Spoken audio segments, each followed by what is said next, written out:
Well,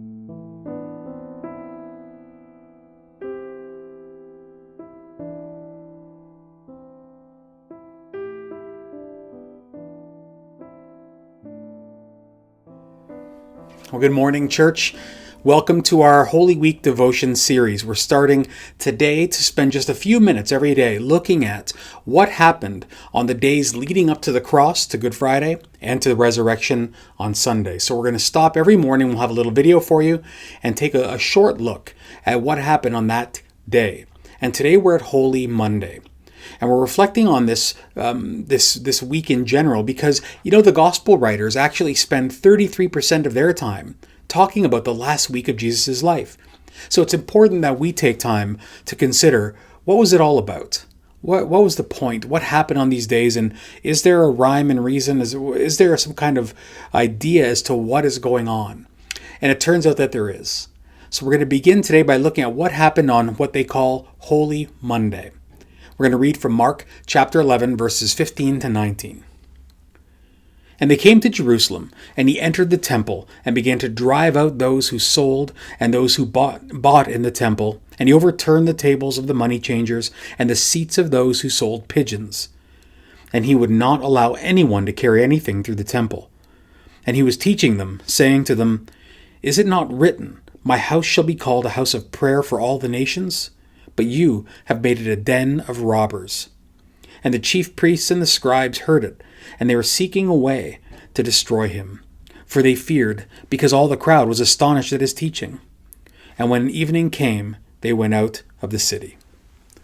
So, when Jesus enters the city on Palm Sunday, the next day in Mark, he first encounters the fig tree and he curses it. But we're going to look at that tomorrow on Tuesday. So we're going to pass over that part. And the next thing he does in the Gospel of Mark is he goes into the temple and he starts turning over tables. So what's going on here? Well, let's start with one thing.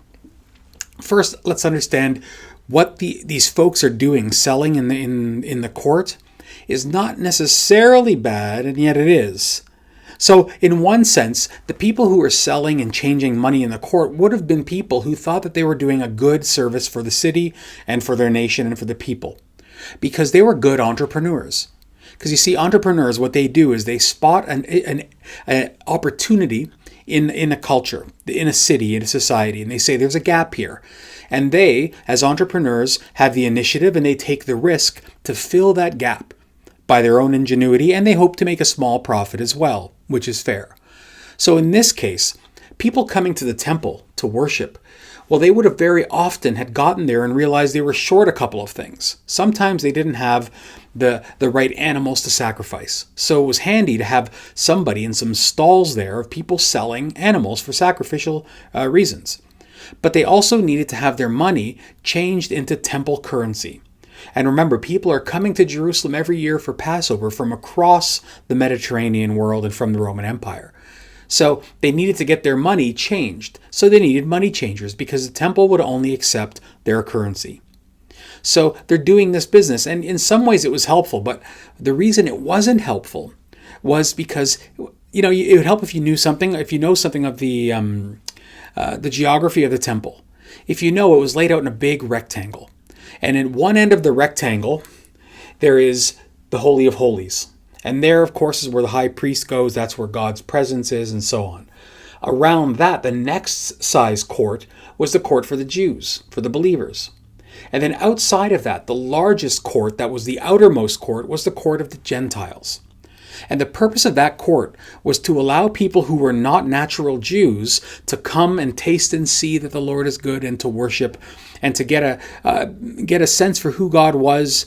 In some ways, it was evangelism. In some ways, that was the extension that God made and Israel was to make to the world, saying, this is an opportunity for you to know the God of Israel, the one true God. And that is where the court, that court of the Gentiles is where the money changers were.